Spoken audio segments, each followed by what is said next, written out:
Assalamualaikum warahmatullahi wabarakatuh. Bismillah, alhamdulillah, wassalatu wassalamu ala rasulillah sayyidina Muhammad ibn Abdullah wa ala alihi wa sahbihi wa mawalah, la hawla wa la quwwata illa billah, amma ba'd. Kepada pemirsa Mutako Channel yang dirahmati Allah Subhanahu wa taala. Barusan kita simak paparan yang disampaikan oleh Kisakur menjelaskan dan mensyarahi makna daripada kalimat la ilaha illallah. Dalam video singkat yang kita edit itu ada beberapa poin yang perlu saya komentari ya. Karena apa yang disampaikan oleh Kisakur saya anggap syubhat. Karena paparannya suatu yang baru saya dengar. Yang sebelumnya saya tidak pernah mendengar satu kiai, seorang alim yang menjelaskan bahwa kalimat la ilaha illallah adalah kalimat kebangsaan, bukan kalimat tauhid yang artinya itu tentang keesaan Allah Subhanahu wa taala. Bahkan belum pernah saya menemukan satu redaksi kitab ya, dari syarah tafsir ataupun syarah kitab-kitab hadis yang mentafsiri dan menerjemahkan bahwa kalimat la ilaha illallah adalah kalimat tauhid yang artinya itu adalah kebangsaan untuk menyatukan umat, bukan untuk mengesahkan Allah Subhanahu wa taala. Jadi beberapa argumentasi dalam video singkat itu yang poinnya apa? Kisakur merubah dan menggeser terjemahan kalimat la ilaha illallah. Para pemirsa, memang betul termasuk ide Rasulullah SAW dalam berdakwah itu mempersatukan umat. Terkhususkan umat Islam, bisa dilihat dari catatan sejarah bagaimana Nabi mempersatukan antara sahabatnya ketika beliau berada di Makkah. Bisa dilihat dalam catatan sejarah bagaimana Nabi mempersatukan sahabatnya ketika Nabi hijrah di Madinah. Mempersatukan antara sahabat Ansor dan Muhajir, dan itu terbukti dalam sejarah, yang itu merupakan bekal yang bagus, modal yang kuat untuk mendakwakan agama Allah Subhanahu wa taala, dan itu berhasil. Nah, mempersatukan umat itu tidak harus mengatakan sama agama dan akidah, semua agama. Mempersatukan umat itu bisa disamaratakan dari sisi sosial, diperlakukan sama dalam masalah hukum, tanpa harus memaksakan agama dan keyakinan semua yang ada itu adalah sama. Nah, para pemirsa, jadi betul ide Nabi mendakwakan umat untuk bersama, untuk bersatu. Tidak ada diskriminasi. Makanya dalam Islam itu tidak pernah mengenal bangsa dan suku, warna kulit, termasuk bahasa apapun. Islam itu mengenal adalah ketakwaan kita di sisi Allah Subhanahu wa taala. Inna akramakum 'indallahi atqakum. Para pemirsa, jadi tidak benar apa yang disampaikan Kisakur kalau kalimat la ilaha illallah bukan meniadakan Tuhan dan mengesahkan Tuhan. Ya, berarti apa? Kalau Kisakur menerjemahkan itu adalah kalimat kebangsaan, yang diartikan bahwa majikan kita ini sama itu Allah Subhanahu wa taala, berarti dalam hal ini Kisakur punya terjemahan sendiri yang tidak sama dengan terjemahan ulama-ulama, baik sebelum-sebelumnya ataupun ulama sekarang. Nah, terus pula Kisakur mengatakan bahwa kalimat la ilaha itu kalimat atau jumlah yang tidak punya makna. Ini sungguh saya merasakan aneh dengan apa yang dikatakan oleh Kisakur. Kenapa kalimat la ilaha itu dikatakan tidak punya makna? Kalimat itu atau jumlah itu punya makna, itu jumlah yang sempurna. La dalam ilmu bahasa Arab atau dalam ilmu nahwu itu ada beberapa faedah dan fungsi, diantaranya pala di sini berfaedah untuk linafil jinsi, Dan la, kalau khabarnya maklum itu menurut ulama itu wajib dibuang. Ya, wajib dibuang kecuali menurut Bani Hijaz ya. Itu ada satu pendapat yang mengatakan walaupun maklum nggak apa-apa itu ditampakkan, tapi kebanyakan mengatakan itu harus dibuang. Nah, berarti apa? Dalam kalimat la ilaha itu udah jumlah sempurna. Yang itu maknanya apa? Menafikan Tuhan. Khobarnya itu mahdhuf, takdirnya bisa la ilaha fil wujud, la ilaha mawjudun, ataupun takdir-takdir yang lainnya. Seperti dalam kitab tasawuf ya, dalam pandangan ulama sufi bisa ditakdirkan la ilaha ma'budun, bisa la ilaha masyudun illallah. Nah, para pemirsa, para hadirin rahimakumullah. Jadi saya sangat menolak ya paparan Ghil Shakur bahwa la ilaha itu jumlah yang tidak punya makna. Itu punya makna, udah sempurna. Sudah terpenuhi syarat-syarat kalam. Kalamun alaftum mufidun kastaqim, udah terpenuhi daripada lafad, rokab, ya mufid dan wadhunya udah ada di situ.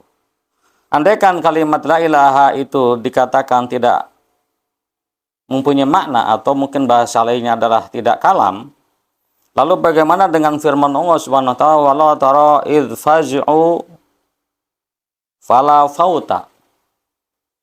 Fala fauta, di situ la fauta. Tidak ada khabarnya. Apa mungkin dalam Al-Qur'an ada satu jumlah yang tidak punya makna? Nah, jadi artinya kan ayat itu, dan jikalau engkau melihat mereka orang-orang kafir takut, fala fauta, maka tidak ada tempat untuk melepaskan diri saat itu. Apa takdirnya? Fala fauta lahum. Di ayat yang lain Allah sampaikan qalu la dhaira inna ila rabbina munqalibun. La dhaira. Ini jelas ini kalau ini mahkiyatul qaul ya atau makulul qaul, di situ qalu la dhaira. Enggak ada ketakutan, enggak ada bahaya. Di mana khabarnya mahdhuf? Takdirnya la dhaira alaina. Sekali lagi saya sangat menolak apa yang dipaparkan oleh Ghil Shakur bahwa la ilaha itu kalimat atau jumlah yang tidak punya makna. Itu punya makna, itu menafikan Tuhan. Nah, makanya ketika itu tidak boleh kita berhenti berucap seperti itu, harus diteruskan supaya jangan kita ini jadi orang ateis yang tidak meyakini adanya Tuhan. Harus diteruskan dengan illallah, yaitu diisbatkan dengan istisna. Nah, para pemirsa para rahimakumullah, para ulama ya semuanya, kecuali baru sekarang saya dengar dari Ghil Shakur memaknai kalimat la ilaha illallah adalah kalimat tauhid. Tauhid artinya adalah mengesahkan Tuhan. Dari wahada yuwahidu tauhidan, mengesahkan, menyatukan ya bisa, tetapi sini adalah lebih sesuai diartikan mengesahkan itu mengesahkan Allah Subhanahu wa ta'ala, menafikan ma'bud apapun yang diyakini oleh selain agama kita, agama Islam. Ma'bud cuma satu, itu Allah Subhanahu wa ta'ala. Nah, kalau ilahun diartikan majikan, ini saya belum menemukan gitu, atau belum bisa meraba dari mana itu Ghil Shakur sehingga mengartikan ilahun itu adalah diartikan majikan itu. Kalimat la ilaha illallah dalam pengertian beliau ya bahwa tiada majikan kecuali Allah. Jadi artinya majikan kita sama. Ya walaupun dalam video itu Ghil Shakur tidak menerjemahkan secara jelas ya. Cuma ketika terucap kata majikan kita sama, berarti mengartikan ilahun adalah majikan. Saya terus terang belum menemukan tali benang merahnya. Sehingga ilahun itu diartikan majikan. Kalau gantinya ilahun adalah Rabbun, la robba illallah, itu bisa artinya itu apa? Tiada ada majikan kecuali Allah. Tapi kalau ilahun dari asal bahasa, dari asal mustaq, asal pengambilan, ya tidak ada yang mengarah kepada makna sayyid, makna majikan. Kalau dipaksain ya bisa saja. Nah, saya coba mencari apa asal makna daripada ilahun. Dan dapat ditemukan dalam ilmu bahasa, ilahun itu bisa daripada aliha ya'lahu, artinya itu tahayyaro. Berarti ilahun maknanya itu ma'luhun fihi. Berarti mutahayyirun fihi artinya pada yang bingung. Kenapa? Karena kalau kita tafakur, merenungi zatnya Allah Subhanahu wa ta'ala, maka nggak akan ketemu. Kenapa? Karena keagungan Allah, kekuasaannya atau sifat kesempurnaannya yang dimilikinya itu tidak bisa dilogika oleh akal kita. Bisa juga daripada alihaya alahu, artinya itu fazi'a, berlindung, atau bisa diartikan ihtaja, butuh, atau sakana, tenang. Berarti kalau ilahun dari fazi'a yafza' artinya itu adalah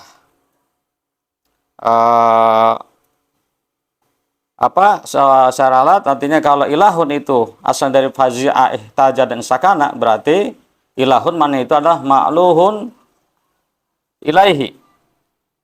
Berarti ilahun bisa artinya itu mafzu'un ilaihi, zat yang dituju untuk berlindung. Bisa ilahun adalah muhtajun ilaihi, zat yang dibutuhkan. Bisa juga ilahun adalah maskun ilaihi, zat yang dicari untuk mendapatkan ketenangan. Ya.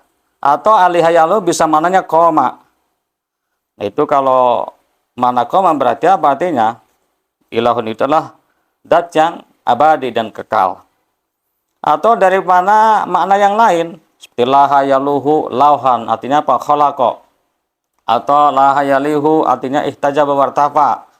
Berarti maknanya apa? Allah itu adalah, ilahun itu maknanya adalah yang terhijab dan zat yang tinggi. Dari mana-mana tadi tidak ada yang itu artinya majikan. Nah, jadi terjemahan yang disampaikan oleh Ki Sagur saya tidak menerima atau saya menolak ya. Karena berdasarkan terjemahan para alim ulama dari syarah-syarah hadis dan juga tafsir, tidak ada satupun yang mengartikan seperti itu. Dan juga dilihat dari sisi bahasanya itu tidak ketemu. Tidak ada tali benang merah yang itu mengarah kepada arti majikan. Ya kalaupun dibahasakan bisa, itu umpamanya aliha yang itu maknanya ihtaja. Itu berarti ilahun adalah maknanya itu ma'luhun ilaihi, muhtajun ilaihi, yang dibutuhkan. Tapi kan bisa mana itu bisa arti yang lain, tidak harus seorang majikan. Para pemirsa, para hadirin rahimakumullah. Jadi kembali bahwa persatuan bisa terwujud dengan adanya kesetaraan. Tetapi tidak harus menyamakan akidah dan agama. Persatuan bisa terwujud kalau kita disamaratakan dalam hal sosial, sama rata dalam masalah hukum, ya. Tapi dalam akidah tidak bisa. Artinya apa? Tidak usah memaksakan menerjemahkan kalimat la ilaha illallah, tiada majikan kecuali Allah Subhanahu wa taala. La ilaha illallah tetap artinya tiada Tuhan selain Allah Subhanahu wa taala. Takdirnya la ilaha fil wujud atau mujudun illallah. Tiada Tuhan yang hak disembah dalam wujudnya hanyalah Allah Subhanahu wa taala. Bisa ditakdirkan la ilaha ma'budun illallah. Tiada Tuhan yang hak disembah kecuali Allah Subhanahu wa taala. La ilaha masyhudun, tiada Tuhan yang disaksikan kecuali Allah Subhanahu wa taala. Itu saja ya. Mudah-mudahan apa yang saya sampaikan ada hikmah dan manfaatnya. Saya sebagai penutup bahwasanya kalimat la ilaha illallah adalah kalimat tauhid. Allah sampaikan dalam firman-Nya, innani anallahu la ilaha illa ana fa'budni wa aqimus sholata li dzikri. Toha ayat 14. Artinya apa? Sesungguhnya aku itu Allah, saya Allah. Tiada Tuhan kecuali saya. Fa'budni. sembahlah aku. Berarti kalau kaitannya dengan sembah, masalah ubudiyah, berarti ilahun di sini sangat tepat dan sangat benar, adalah artinya adalah apa? Tauhid. Itu Tuhan mengesahkan Allah Subhanahu wa taala. Itu saja. Mudah-mudahan ada hikmah dan manfaatnya. Cukup sekian. Wassalamualaikum warahmatullahi wabarakatuh.